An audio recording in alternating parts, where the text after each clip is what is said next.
छोटे से शहर में सुमन और उसके पति राघव रहते थे। शादी को 16 साल हो चुके थे, लेकिन सुमन की गोद आज तक सूनी थी। सुमन 40 साल की हो चुकी थी। समाज के ताने, रिश्तेदारों की बातें, सब कुछ सहते सहते सुमन अंदर से टूट चुकी थी। लेकिन उसके दिल में एक उम्मीद अब भी जिंदा थी कि एक दिन वह भी माँ बनेगी। हर त्योहार पर जब घर में बच्चों की हंसी गूंजती, तो सुमन चुपचाप एक कोने में जाकर आंसू पोंछ लेती। कई बार उसने खुद को समझाया, शायद मेरी किस्मत में यही लिखा है, लेकिन दिल मानता ही नहीं था। एक दिन डॉक्टर ने बताया कि सुमन माँ बनने वाली है। यह सुनते ही उसकी आंखों से खुशी के आंसू बहने लगे, लेकिन राघव के चेहरे पर खुशी की जगह चिंता और गुस्सा था। उसने कहा, इस उम्र में बच्चा, लोग क्या कहेंगे? घर आते वक्त भी सुमन का दिल खुशी से भरा था, लेकिन राघव पूरे रास्ते चुप रहा। उसकी चुप्पी ने सुमन की खुशी को थोड़ा कम जरूर कर दिया, लेकिन उसने उम्मीद नहीं छोड़ी। समय बीता और सुमन ने एक बेटे को जन्म दिया, जिसका नाम उसने आर्यन रखा। ऑपरेशन के बाद वह दर्द में थी, लेकिन जैसे ही उसने अपने बच्चे को देखा, वह सब भूल गई। उसने धीरे से बच्चे को सीने से लगाया और बोली, तू आ गया, अब मेरी जिंदगी पूरी हो गई। उसी समय राघव ने बच्चे को देखकर ताना मारा, इतनी उम्र में पैदा हुआ है, यह कभी कुछ नहीं बन पाएगा। यह सुनकर सुमन का दिल टूट गया। कुछ दिनों बाद राघव का व्यवहार और भी बदलने लगा। वह बच्चे के रोने से चिढ़ने लगा और रात को अलग कमरे में सोने लगा। एक दिन उसने साफ कह दिया, मुझे यह जिम्मेदारी नहीं चाहिए, मैं अपनी जिंदगी जीना चाहता हूँ। और वह सुमन और बच्चे को छोड़कर चला गया। उस दिन सुमन बहुत रोई, लेकिन अगले ही पल उसने अपने आंसू पोंछे और अपने बच्चे को गले लगाकर कहा, अब से मैं ही तेरी माँ भी हूँ और पिता भी। उस रात उसने पहली बार खुद को कमजोर नहीं बल्कि मजबूत महसूस किया। सुमन ने हार नहीं मानी। उसने दर्द, कमजोरी और तानों के बीच अपने बेटे को पाला। खुद भूखी रही, लेकिन बच्चे को कभी भूखा नहीं रहने दिया। वह लोगों के घरों में काम करने लगी, कपड़े धोती, बर्तन साफ करती, कभी कभी देर रात तक काम करके थक जाती। लेकिन जैसे ही आर्यन मुस्कुराता, उसकी सारी थकान खत्म हो जाती। लोग ताने मारते, बिना बाप का बच्चा क्या ही करेगा, लेकिन सुमन सिर्फ एक बात कहती, मेरा बेटा ही मेरी ताकत है। कई बार हालात इतने खराब हो जाते कि घर में खाना भी नहीं होता।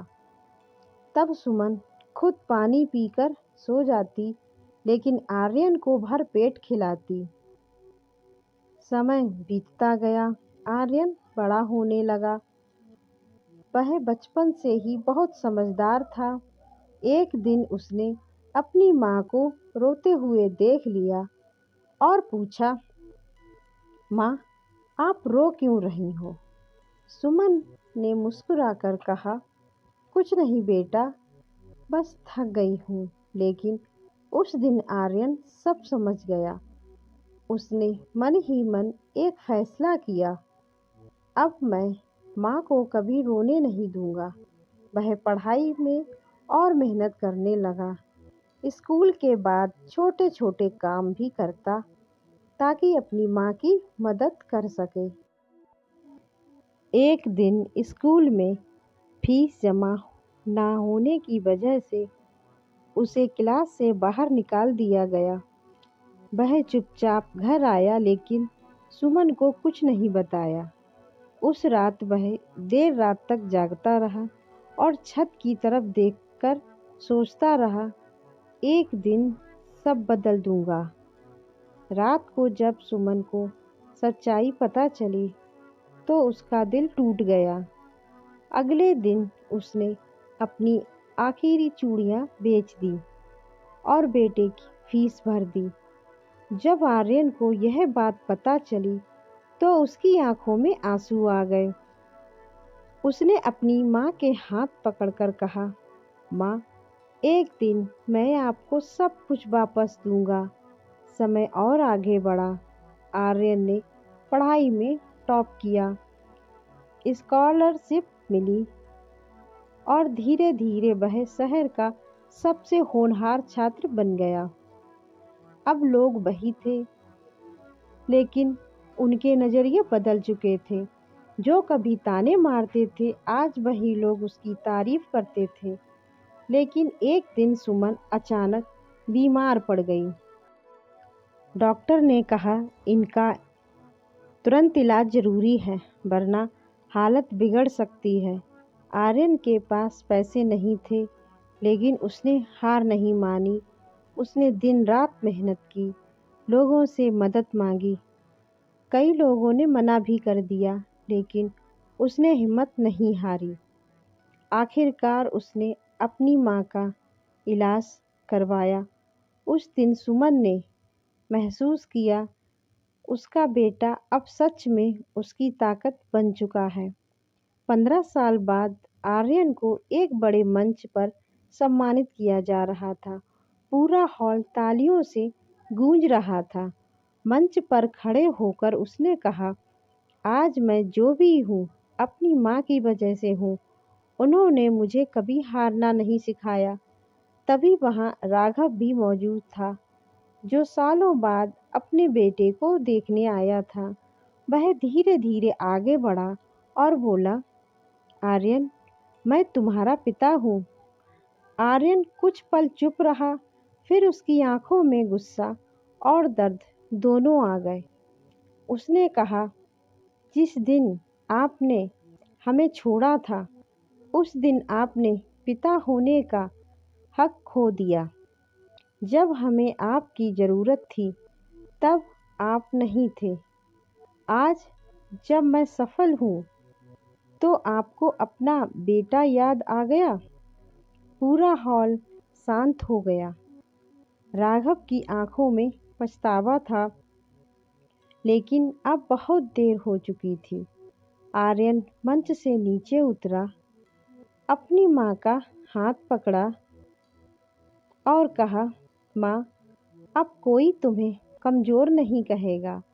लोग तुम्हें उस माँ के नाम से जानेंगे, जिसने अकेले अपने बेटे को सफल बनाया। पूरा हॉल तालियों से गूंज उठा। सुमन की आंखों में खुशी के आंसू थे, क्योंकि आज उसकी सारी तकलीफ उसकी सबसे बड़ी जीत बन चुकी थी। और इस बार उसकी मुस्कान में कोई दर्द नहीं था, सिर्फ गर्व था। अगर आपको ये कहानी पसंद आई हो तो वीडियो को लाइक ज़रूर करें और ऐसी ही इमोशनल कहानियों के लिए चैनल को सब्सक्राइब करना ना भूलें। Thanks for watching.